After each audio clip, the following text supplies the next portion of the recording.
Hello, everyone, and welcome to episode 62 of Sold with Updike Pugh. I'm Jeff Updike. And I'm Weston Pugh, and woohoo! We've got great weather, and it is amazing today. It really is. It is. We are in that absolute wonderful 1 month window of Texas fall right now. Indian summer here in Dallas. It is amazing. It's beautiful. Yep. And we kind of getting ready for our Christmas party. Yeah, we have a client appreciation party coming up in a couple of weeks, and if you haven't been to that, buy a house from us, and you'll get to it. It's a lot of fun with all the baby goats and puppies and Santa and pictures. And so anyway, we do it at my house, and so I get the benefit of having a house that's decorated very, very nicely for the holiday season.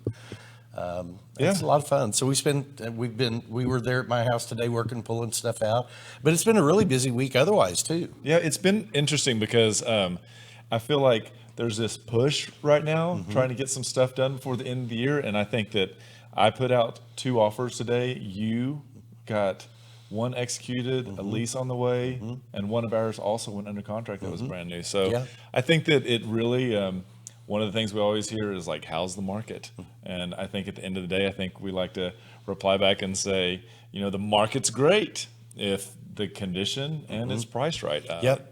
I think that really is what we've noticed, for so long right now. Especially this time of year. I mean, there's so many things going on that people really don't have the time to think about, well, gosh, can I take that painting project on after I close? Right. Or can I, it's like, if it's ready to go, what's the thing that you enjoy saying? Dallas buyers are more interested in happy hour than Home Depot. Yeah. And it's really true these days. It's very, very true. So, well, we've got 3 great properties, and they're really unique. Some of them have some really notable architects. Some are in amazing neighborhoods that are also just as historic. And so we kind of were lucky that they all kind of showed up on the market together, and it gave us an opportunity to be able to highlight them. And so today we are going to start over by your house, actually. Let's see. I'm sorry. Nope, we are not going to start over it. Yep, we're going to start in the North Oak Cliff area today, down in Kessler Park. Yep. The first house that we're going to zip down to is at 1614 Oak Knoll Street, and this is a 1950s construction in a really, really great, convenient neighborhood. You've got wonderful bike trails down there, great access to I-30. You have side street access into downtown. If you're one of those commuters that likes to ride your bike to work every once in a while, this is one of the perfect neighborhoods for you. And if you're not from Dallas, you'll appreciate that there is a lot of topography in this portion of Dallas. And so there's more rolling hills. Luckily, this was a neighborhood that didn't get hit or damaged by the tornadoes that came through a couple of weeks ago. And because of that, we still have a great set of mature trees. And this is one of the houses that actually has a bunch of mature trees in the front yard that will make it amazing. Yeah, and talk about really cool setbacks. These lots are really super deep. And this one, because of the topography, you standing in the street, you're kind of looking up toward the house. And this picture is taken probably about halfway up the front yard, because when you're standing in the street, you really don't see all of this additional parking space that these owners have. And it's been really done nicely, because you get off-street parking for probably 7-8 cars. Yep. And when you come into the house, you're greeted by this fireplace, original. It looks like pine wood floors, and they've actually have a really large window. And not from this angle, but if we were to turn around and look back out, you have such a really great view of the actual front yard. And this also has the plantation shutter, so nice front little seating area that's great and welcomes you. Yep, zipping around the corner there is the dining room. You've got seating for 5 at this table. This room could accommodate a larger table there if you wanted to even have seating for 6 or seating for 8. And it's got just really nice white, very white, warm feeling walking through. And the kitchen is, what we liked about the kitchen is that it is an eat-in kitchen that also has windows that overlook a portion of the backyard, and it has a detached garage, and the entry from the detached garage gets you into the kitchen right here. Yes, the shaker style cabinetry. Yep. These are much like I have in my house that I really like. And then once you go to the back portion of the house, this actually has 3 windows that are in the far right-hand side of the picture, and they actually overlook the pool. And it is probably one of the more stunning rooms that we've come across in homes. It was really amazing that this is. And then on the left-hand side of that, you're going to see that that would also open up to that area that's just off of the kitchen. This is the master bedroom that is on the back of the house, and that door you see there steps out onto that pool area that we were just looking at. Again, the hardwood floors go all the way through, and very, very generously sized room, king size bed there, 2 really nice sized nightstands. So you've got a lot of space there to work with. And so once you come out of the master, you're greeted by this hot tub that's right here. And this is just the way that the backyard flows. And so you've got the flagstone looters on top. And then there's a bench that runs down the side that also allows you to seat with Pebble Tech. And as you can see, there's also fountains there on the left-hand side. Well landscaped and really easy to take care of. Yeah, and they've got quite a bit of seating there toward the back end of it. You can tell it's covered. It's lit very well. They've got a couple of ceiling fans installed. Really total privacy back there. And you can see there is a drop-down shade right there to the top of that covering that will pull down to block out any of that harsh sun. And so this is just taking us from another angle because they've created this really great stone retaining wall and done a good job of landscaping it. And this is actually the full length of the pool and a little bit beyond. So again, we've got seating that is both in the sun, and we've got seating that's outside the sun as well as dining. Yep, and you don't lose all of your outdoor space to the pool. You've got some green space here that is off of the kitchen.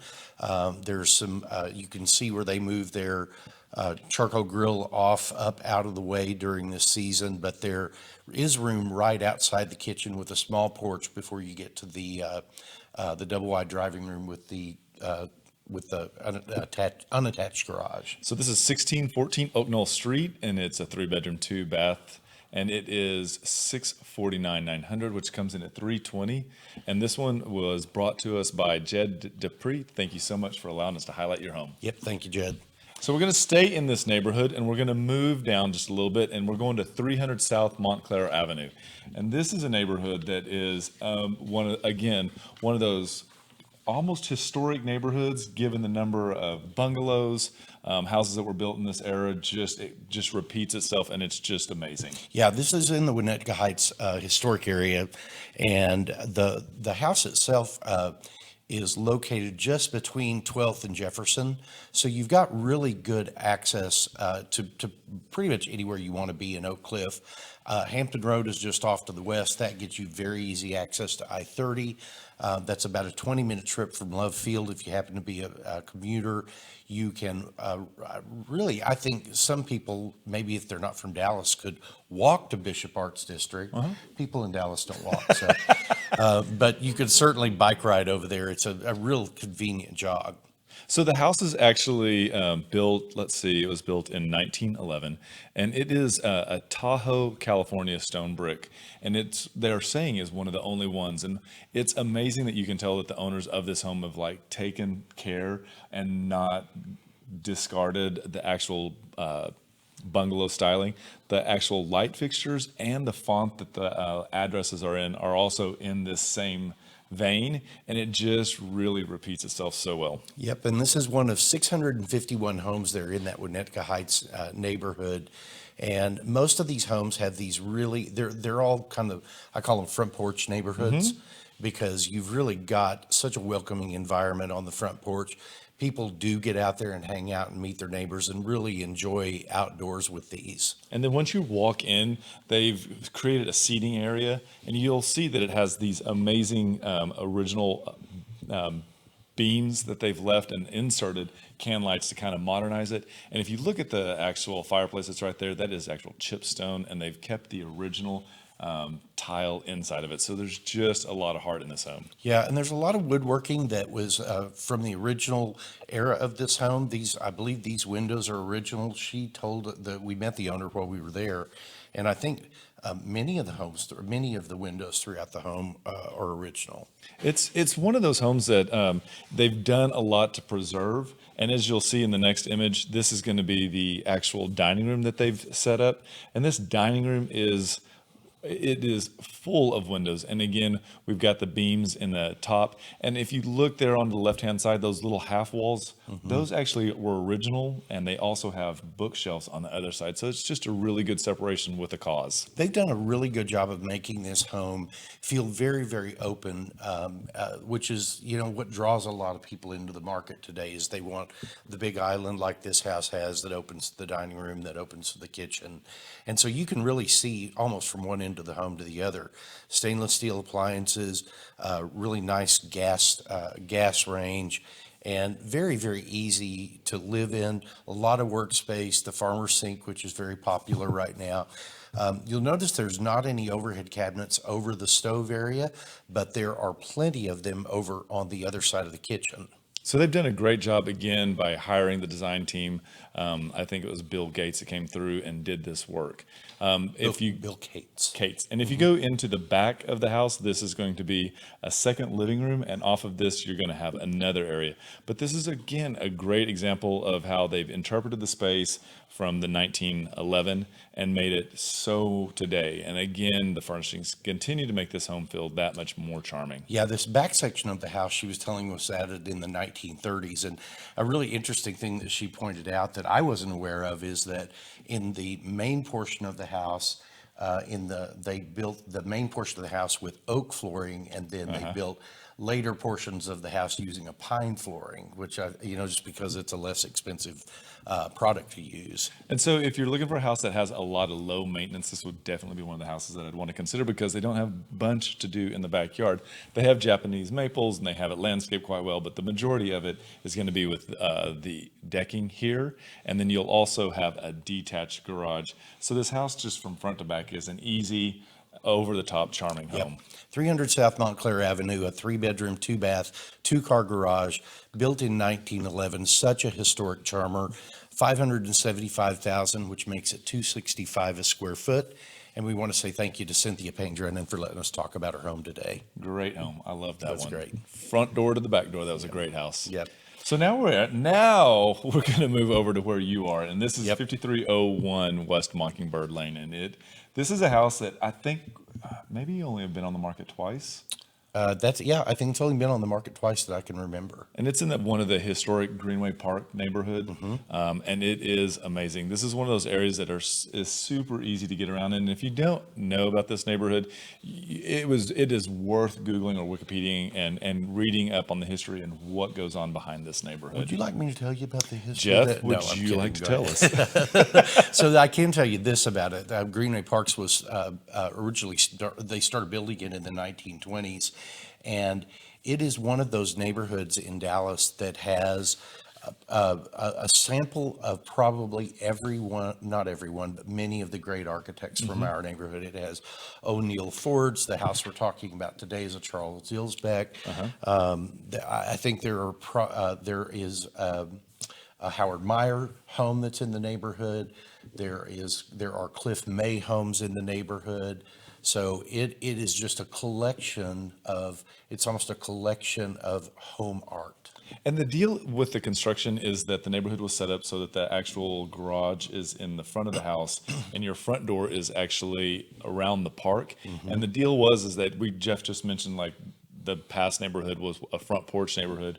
Well, this is actually a walking neighborhood that the front greenway is what you would walk, and you can see that there's swings in some of the trees that are out there. Some have a little dining area, but it's set up that way. And this has so many of the Charles Dilbeck qualities to it as you come up. Like you see the exposed roof rafters from underneath on the front, the birdhouse style a topping that is on the second floor above the garage. You see the round fireplace chimneys. It's just a lot of really cool facets. And what they've done also is they've created a lot of indoor-outdoor components. And so what we have is we've brought in the brick in multiple areas in this living room when you walk in. And it's hard to tell, but that is an enormous fireplace, and it looks like that mantle may have been original to the home from when it was originally built as well. It would not surprise me that much of this would have been hand carved right there on site while the house was being built. These windows that look out on the backyard, it's a little hard to tell, but those are what do we say, 2x6s? 2x6s. That they've created this wall with and had glass inserts all looking out to the back. You have the pressed tin ceiling that runs through much of that first floor, the original hardwood floors. A lot of the lighting has been updated in it, which really, kind of modernizes the home, but doesn't distract from any of the character. And it's great for the art that the current owner has in it. And what we do now is we'll transition into the kitchen, and through the door that you see on the left hand or the center of that is actually into the garage. But the little door on the right hand side, that actually leads to a portion of the backyard that has a lot more grass, and is kind of enclosed in mature bamboo, and then has an outdoor seating as well. It was a great kitchen the way that it was configured, and from here we go upstairs to the master. Yeah, and this has the really high vaulted ceiling. That is a king size bed there. You've got really big bookcases along one side, some smaller ones on the right hand side, but they're still great. The vault in this is what creates that inside kind of birdhouse feel that you get over the garage. And then what we see outside is this is flagstone with pavers, then our river stone surrounded, and it is an amazing job with this pool. This pool acts as both a traditional pool, but also has water feature and a hot tub on it. It is really well set up. Yeah, we're going to show you 3 different views of this pool to kind of help give you the perspective of the backyard, because as you're standing on this end and you're looking down, you have the hot tub there on this end that we're standing. That flows naturally out into the pool, and then that pool water flows all the way to the other end into a water feature there. And I love that they've used natural vegetation to create a canopy over the hot tub, so it creates more of an intimate space.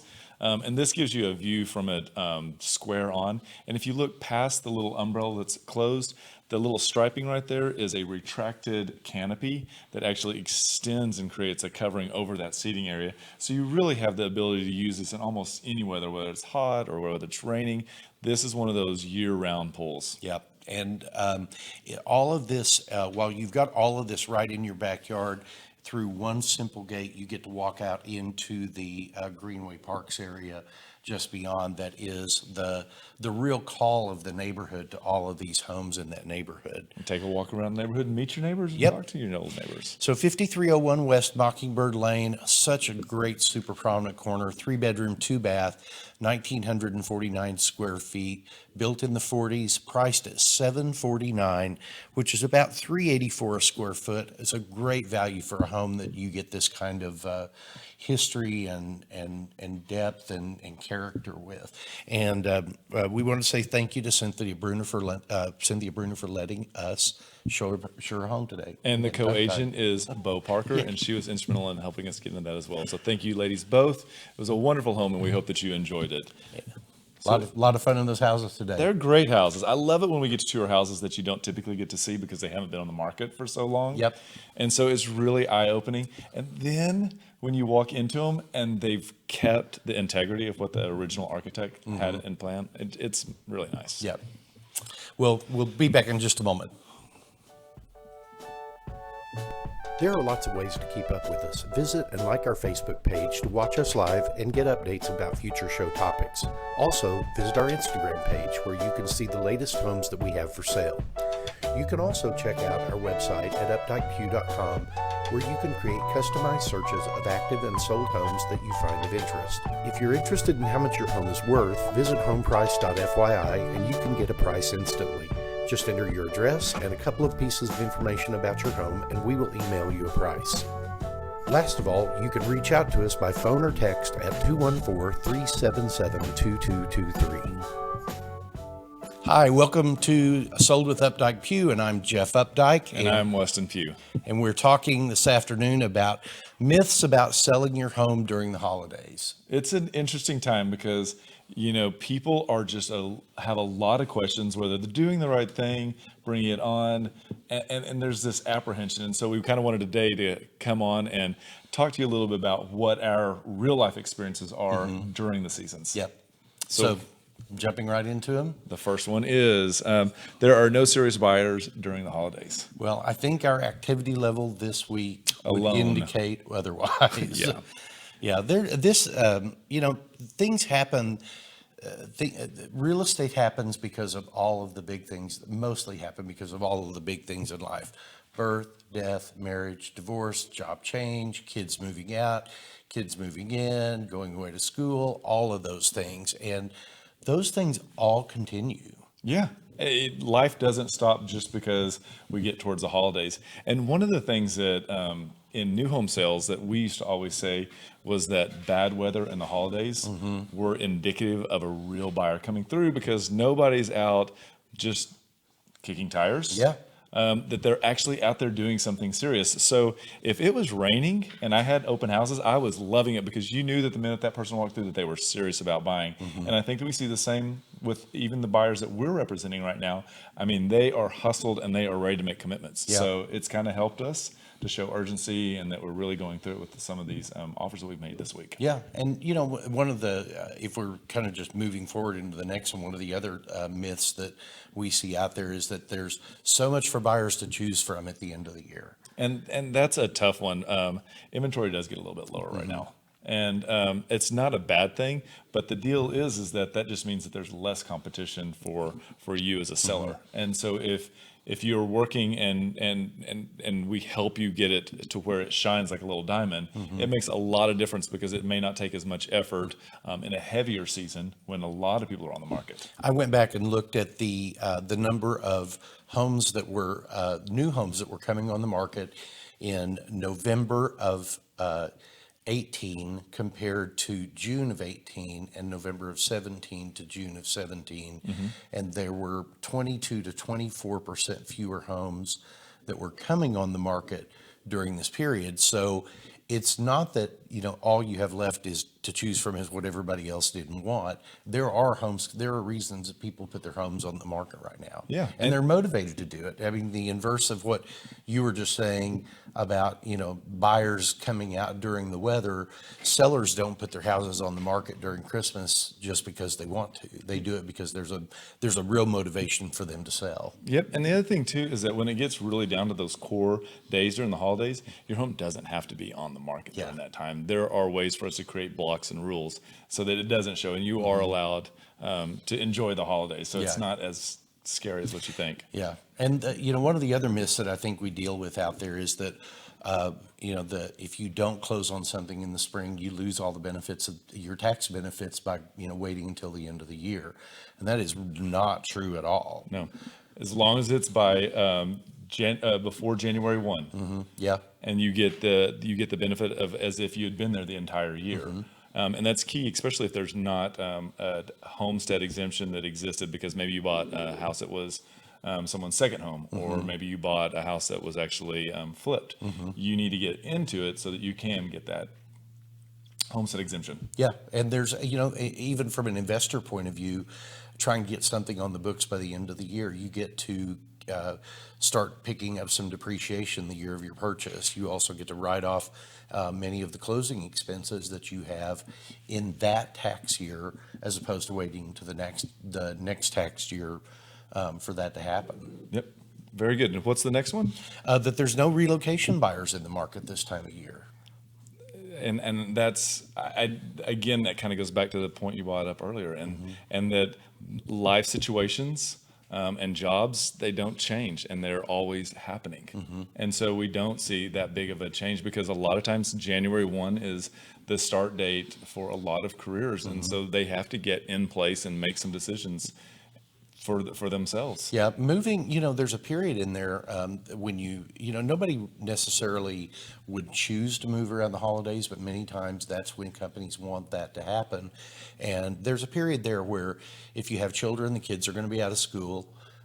There's, many times you've got vacation time that if you're leaving one job and starting another one, there's vacation time that you need to eat up. And so you want to do that before you might leave a prior job. So you'll use that toward the end of the year. So very good. And then what's the last one? That there's really no benefit for sellers to wait until this time of year, when there really is. I think that if you're a seller and you are wanting to be as ready as you can be in the spring market, now is a good time to go ahead and have your house on the market to sell. Because if you put it on the market now and you have less competition to deal with. You've got the same number of buyers percentage-wise out there, and you can get in a position where when the spring rolls around, you're a cash buyer, or you're in a position where you're a non-contingent buyer. And the other thing is that is a huge leverage for you when you're actually negotiating the sale of your home, is that you don't have one already under contract, and so you may have to make adjustments to what you would take for the house. It's just, we see it time and time again when there's less requirements on a buyer to become or a seller to become a buyer, and they don't have that house around their neck. They're able to like focus on one and make the best decisions for that. And then, like you're saying, move into the position of purchasing, and again, have all that energy and resources to focus on that and make the best decision again for them there. Absolutely. And you don't realize there's a lot of stress when you buy or sell just one, but when you try to dovetail the two together, I think that stress level, even for us, it amps up a lot, because now we're working with multiple closing dates, and we're working with option periods on both sides. And that is a very tight tango. It is. And, and I think we've gotten really good at that, helping people navigate that, because we've done so much of that over the last few years. But it can create stress that you want to try to avoid. That, and setting expectations in a time period like that, I think, is like one of the most incredible things to actually work through with our clients on the calendar of events, and show people how things happen, and look at best case scenario, and then of course really focus on what could be worst case scenario. True. So if you're thinking about putting your home on the market this time of year, give us a call. We'd be happy to help you. We'll be happy to talk through timing. If you are thinking about buying a home and you want to take advantage of the tax advantages of owning a home January 1, 2020, then we would love to help you with that. Certainly reach out to us, and we'll jump right in. Absolutely. And I think that we had just kind of a little off topic on this, but we forgot to bring up in the very beginning about the show. Yeah, we're moving. Well, we're not. We're just changing times. We're actually going to stay here with the company. So when are we moving to? So our first show in January, which is going to be on January 8th, we are moving to Wednesdays, and we are moving to 11:30 a.m. And I think that's great, because it's going to give us a little extra time at the beginning of the week. Plus, we're hoping that some of you will join us during your lunch hour, and that we'll catch a few more of you, the viewers. Yep. So great show today. I've really enjoyed it. It was a great one. Thank you so much. And remember, we want to be your realtors for life.